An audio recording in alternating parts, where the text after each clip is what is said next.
Hacamat hem Peygamber Efendimizin sünneti hem yaklaşık 4000 yıldır hem Orta Asya'da hem Arap Yarımadası'nda hem Amerika'da hem Avrupa'da hem de bu topraklarda kullanılan, istifade edilen bir tedavi yöntemi.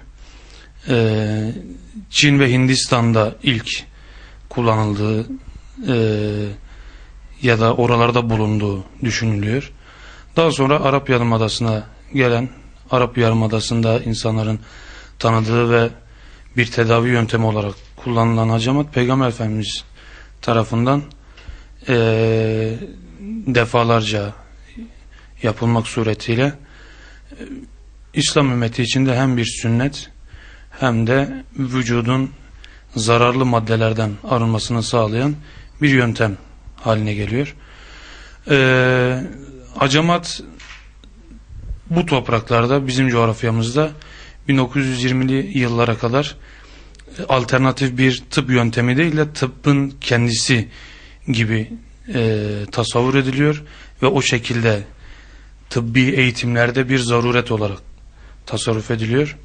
Tabii 1920'li yıllarda ki yasakların arasına İslami bir şiar olması dolayısıyla hacamat da giriyor ve maalesef unutulan ya da unutturulan sünnetler arasında yerini almış oluyor. Şimdi 1900'lü yılların başına kadar 1900'lü yıllar diyebiliriz, evet.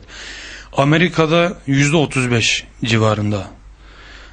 Avrupa'da öylesine yaygın bir hale geliyor ki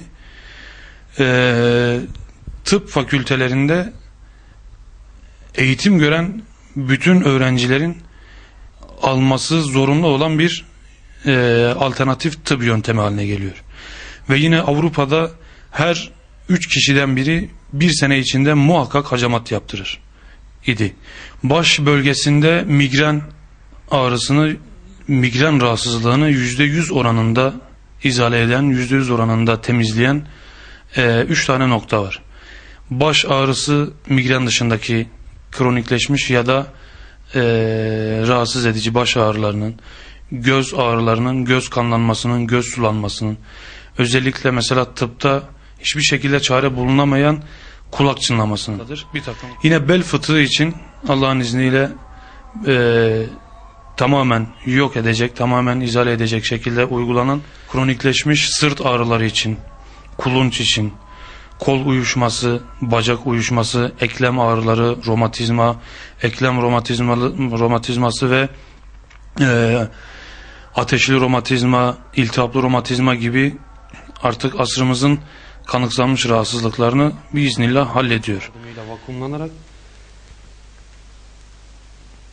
bölgedeki kanın vakumun yapıldığı yere, kupanın kapsadığı yere gelmesi sağlanıyor. Şurası mesela iki kürek ortası, kafadan gelen bütün sinirlerin birleştiği ve dağıldığı, hem aşağı hem de kollara doğru dağıldığı önemli bir noktadır. Buralara gelen kanlar bir süre sonra tamamen toparlanıp kendini hissettirdiğinde, artık burada kanın olduğunu anlayacağımız kadar belirgin bir hale geldiğinde kupaları çekiyoruz ve ardından jilet vasıtasıyla küçük çizikler yapıp kılcal damarlardaki toksinleri, zehirleri dışarı alıyoruz. Çizdikten sonra şu görünen noktalar jiletle çizildikten sonra kupa tekrar yerleştiriliyor. Tekrar vakum yapılıyor. Ve ardından bütün kan kupanın içine dökülmüş oluyor. Bu da hacamat işlemimizi noktalıyor.